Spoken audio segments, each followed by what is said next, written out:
Hello everyone. आज की इस वीडियो में जो क्वेश्चन रिपीट हो रहा है कि जेकेएसएसबी जूनियर असिस्टेंट का जो एग्जाम होना है, इसमें होने क्या वाला है? क्या पहले टाइपिंग टेस्ट होने वाला है फिर रिटन एग्जाम होने वाला है? क्योंकि पहले जनरल ट्रेंड रहता है जेकेएसएसबी को, उसमें ये रहता है कि पहले टाइपिंग टेस्ट लिया जाता है, फिर टाइपिंग टेस्ट के बाद रिटन एग्जाम करवाया जाता है। अब कुछ एस्पिरेंट्स जो जेकेएसएसबी ऑफिस में विजिट करते हैं वो बताते हैं कि ऐसा जेकेएसएसबी को ऑफिशियली नहीं कहना है, बट जो स्टूडेंट्स वहां पे विजिट करते हैं वो ऐसा बताते हैं। ये भी कंफर्म नहीं बताया गया नहीं बताया, बट कुछ सोर्स के अकॉर्डिंग कहा जाता है कि स्टूडेंट्स ने बताया कि पहले हमारा क्या होगा, पहले रिटन एग्जाम होगा, फिर रिटन एग्जाम के बाद टाइपिंग टेस्ट होने वाला है। तो इसमें क्लैरिटी बनना बड़ा जरूरी है आपके लिए।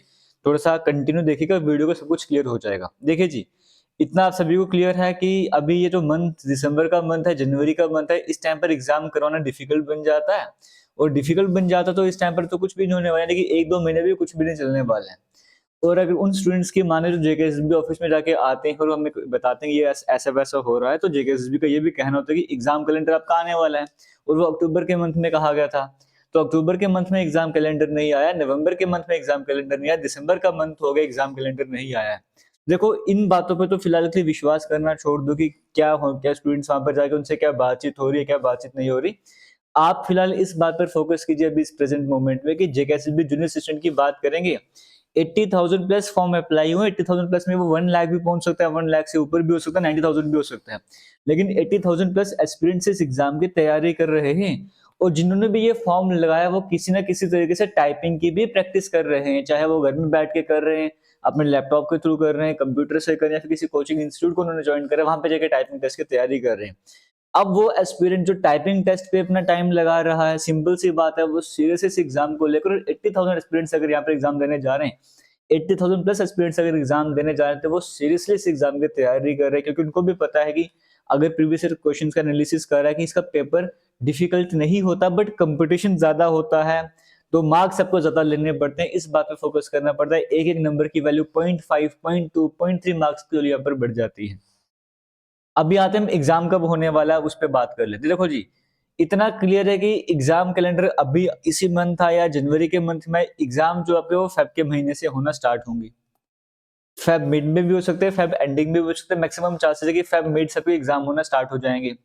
वो एग्जाम जो होंगे उसमें लैब अटेंडेंट का होगा या बाकी एग्जाम हेल्थ डिपार्टमेंट के होंगे, बाकी सारे एग्जाम भी करवाए जाएंगे। और एस्पिरेंट्स की माने या जो ऐसे कहा जाता है उसकी माने तो जूनियर असिस्टेंट का एग्जाम भी फेब के मंथ में होने जा रहा है, पहले रिटन टेस्ट एग्जाम होने जा रहा है। देखो जी, एक बात आप समझिएगा यहाँ पर, अभी दिसंबर का मंथ आपके पास आधा पड़ा हुआ है, जनवरी का मंथ है, फेब का मंथ भी आधा आपके पास रहेगा।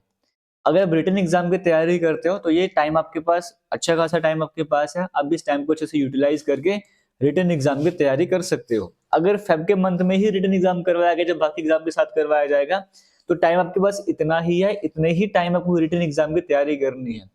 रिटन एग्जाम में जितना ज्यादा आप स्कोर करोगे उतना बेनिफिट आपको मिलने वाला है, ये समझिएगा।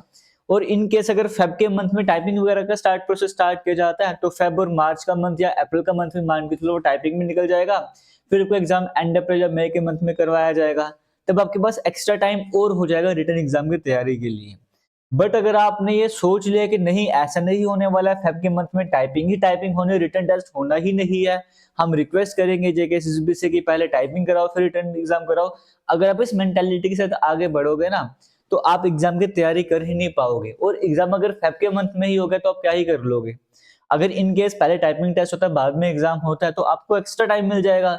उस एक्स्ट्रा टाइम में जो आपका सिलेबस किसी वजह से नहीं कवर हो पाएगा, वो सिलेबस कवर करना, आप मॉक टेस्ट अटेम्प्ट करना, आप एक्यूरेसी को बढ़ाना, इस तरह से फोकस करते जाना। क्योंकि टाइपिंग टेस्ट की बात करेंगे, टाइपिंग टेस्ट आपने जब से भी तैयारी करना स्टार्ट कर, टाइपिंग आप कर ही रहे होगे, और जब तक टाइपिंग का एग्जाम ना हो जाए तब तक आपको टाइपिंग करते ही रहना है। लेकिन इसका मतलब ये नहीं कि आप रिटन एग्जाम को छोड़ दो। अभी किसी भी तरह की ऑफिशियल क्लैरिटी नहीं है, वो आपको जल्दी ही देखने को मिलेगी। लेकिन मैं आपको ये बात बोल रहा हूँ कि आपको टाइपिंग के साथ साथ रिटन एग्जाम पर भी फोकस करना पड़ेगा। आपको यही मानकर चलना है कि रिटन एग्जाम जो फेब के मंथ में ही होने जा रहा है, उसके अकॉर्डिंग आपको तैयारी करिए, उसके अकॉर्डिंग आपको स्ट्रेटेजी बनाकर चल रहा है। अगर आप सोचो हम जेकेएसएसबी से रिक्वेस्ट करके ये करवा लेंगे वो करवा लेंगे, आपने एसआई के टाइम पर आप एज रिलैक्सेशन का आपने देख लिया, सभी मान रहे थे रिलैक्सेशन मिलनी चाहिए, नहीं मिली। अभी की जेकेएस की बात करेंगे, एलजी साहब भी मान गए, सीएम साहब भी मान गए, फिर भी रिलैक्सेशन नहीं मिली है। तो देखो, जब इतनी सारी हायर अथॉरिटीज यहाँ पे मिल चुकी हैं, अपोजिशन साथ में है, जो अभी एडमिनिस्ट्रेशन चला रहे हैं वो भी इस फेवर में, फिर भी काम नहीं हो पा रहा, तो आपका लगता है कि आपका टाइपिंग टेस्ट पहले रिटन एग्जाम बाद में, ये सब के लिए जेकेएसएसबी मान जाएगा? आपको उन बातों पर फोकस नहीं करना है, आपको तैयार रहना है कि आप पहले टाइपिंग टेस्ट कराओ, पहले रिटन टेस्ट कराओ, मुझे इन बातों पे ध्यान नहीं देना है, ये सारी डिस्ट्रैक्शंस हैं। अगर एग्जाम क्रैक करना है, क्लियर करना है, आप इस सोच में पड़े रहोगे, जिनको एग्जाम क्रैक करना है वो इस सोच को छोड़ के वो इस पे पड़े हुए कि हम पहले टाइपिंग भी प्रैक्टिस कर ले, रिटन एग्जाम के लिए भी तैयार हो जाए, जितने कम समय में सिलेबस कवर कर सकते हैं हम उतना कवर करेंगे। वो सारे इस बात पर फोकस कर रहे हैं, ना कि इस बात पर कि पहले टाइपिंग को रिटन होगा। वो टाइपिंग स्पीड बढ़ाने में लगे हुए हैं, सिलेबस कंप्लीट करने में लगे हुए हैं। अब सिलेक्शन उनकी ही होने वाली है। अब भी टाइम आपके पास है। अगर आपको जॉब की जरूरत है, आप चाहते हो आपको 2026 में जॉब मिल जाए, जूनियर असिस्टेंट की पोस्ट पर आप आ जाओ, तो मेहनत करना स्टार्ट करो। 3-4 महीने की मेहनत है, ये 2-3 महीने की मेहनत है, आपकी लाइफ ठीक होने जा रही है। तो अगर आपको वाकई में जॉब की जरूरत है, आपकी फैमिली को आपकी जॉब की जरूरत है, तो पढ़ना स्टार्ट करो, टाइम वेस्ट मत करो, टाइपिंग की तैयारी भी करो, रिटन एग्जाम की तैयारी भी करो और अच्छे तरीके से करो। और आपको मैं करवा भी रहा हूँ, ऑलरेडी हमारे यूट्यूब चैनल पर प्लेलिस्ट भी बनी, जब पे आपको फ्री में फुल लेंथ कोर्स करवाया जा रहा है जूनियर असिस्टेंट का। अभी तक 18-19 वीडियोस वहां पर अपलोड हो चुकी हैं। जनरल अवेयरनेस का भी पोर्शन है, रीजनिंग भी चल रही है, मैथ भी चल रहा है, इंग्लिश भी चल रहा है। सारे पोर्शन आपके वहां पर स्टार्ट हो रहे हैं और प्रीवियस ईयर क्वेश्चंस भी करवा रहा हूँ। कंप्लीट कोर्स आपको करवाया जाएगा। सेपरेट आपके लिए ग्रुप भी बना हुआ है टेलीग्राम पर, आप वो ग्रुप भी ज्वाइन कर लो। लगभग 800-900 के करीब बच्चे वहां पर जुड़ चुके हैं। आप भी जुड़ जाइए, कोई भी डाउट होता है आप उस ग्रुप में डिस्कशन वगैरह कर सकते हो। कमेंट सेक्शन डिस्क्रिप्शन बॉक्स में लिंक मिल जाएगा। आपके वीकली टेस्ट भी चल रहे हैं, इवन कल भी आपका एक टेस्ट है, तो उसमें तो गिफ्ट भी रखा गया आप सभी के लिए। तो आप वो वीकली टेस्ट भी अटेम्प्ट करते रहिए, तैयारी करते रहिए। अब ये 18 वीडियोस ऐसी है ना, मैं जब टेस्ट का एनालिसिस करता हूँ मुझे देख के लगता है कि हाँ, कंपटीशन कहने को बहुत ज्यादा है, लेकिन कुछ ही एस्पिरेंट्स जो अच्छा स्कोर कर पा रहे हैं, मेजोरिटी में स्टूडेंट्स अभी भी अच्छा स्कोर नहीं कर पा रहे, क्योंकि वो क्या कर रहे हैं, वो टाइम वेस्ट कर रहे हैं। वो सोच रहे कल तैयारी करेंगे, परसों तैयारी करेंगे। अगर आपको सिलेक्शन चाहिए तो आपको ये गलती नहीं करनी है, आपको डे 1 से ही बेटर वे में तैयारी करनी है। आपको यही मान के चलना कि एग्जाम फेब स्टार्टिंग में ही हो जाएगा, इसके अकॉर्डिंग स्ट्रैटेजी बनाओ, उसके अकॉर्डिंग पढ़ना स्टार्ट करो। और अगर आपको जल्दी में सिलेबस कवर करना है, हमारे जो एप्लीकेशन है वहां पर ऑलरेडी सिलेबस कंप्लीट करा हुआ है, वहां पे वीडियोस अवेलेबल है। आप वहां पर जाके वीडियोस देख सकते हो। आने वाले 15 से 20 दिनों के बाद फुल लेंथ मॉक टेस्ट भी वहां पर स्टार्ट हो जाएंगे। अगर आपको स्लो वे में तैयारी करनी है, फुल लेंथ फ्री कोर्स अगर आपको चाहिए, यूट्यूब से पढ़ना स्टार्ट करो। बट अगर आपको फास्ट वे में सिलेबस कवर करना है तो जल्दी से सिलेबस कवर हो जाए, तो हमारी एप्लीकेशन पर भी कोर्स अवेलेबल है। अगर फाउंडेशन कोर्स ज्वाइन करोगे तो फाउंडेशन कोर्स में जूनियर स्टूडेंट के साथ साथ और भी कोर्स आपको देखने को मिल जाएंगे। सिर्फ जूनियर स्टूडेंट का कोर्स ज्वाइन करोगे तो वो भी इनफ रहने वाला है। ऑल दी बेस्ट आप सभी को। कमेंट सेक्शन डिस्क्रिप्शन बॉक्स में सभी लिंक मिल जाएंगे, वहां पे जाके आप ज्वाइन कर सकते हो। चाहे लैपटॉप में देखो, चाहे आप मोबाइल में देखो, कहीं पर भी देखो, आप आराम से वीडियोस वगैरह देख सकते हो।